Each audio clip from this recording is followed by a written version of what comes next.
Hi guys, I'm Tara. I'm going to be cooking a recipe for you guys from the curry night section from Twisted a Cookbook. Chicken 65. It's fried chicken that's coated in the most amazing spices and batter, fried to perfection. It's absolutely delicious. Let's make it.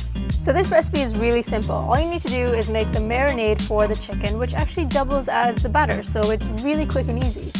The cornstarch is great because it helps make it super crispy, and we all love a super crispy fried chicken. If you want it even spicier, feel free to add a little bit more chili powder. There are a number of different stories as to why this dish is actually called chicken 65.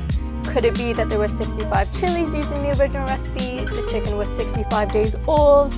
But apparently the reason is just that it was made in 1965. So quite cool, but I mean the other reasons sound really fun too.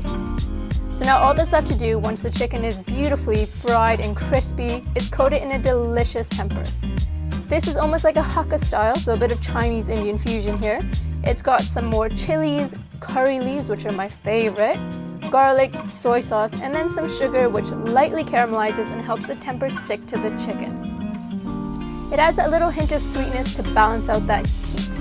This is an incredibly flavorful chicken dish, definitely one to make for your mates. They're all going to be super impressed with all these flavors.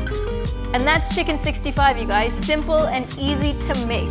We may not have used 65 different chilies, we may not have 65-day-old chicken, but it sure packs a punch and it's delicious.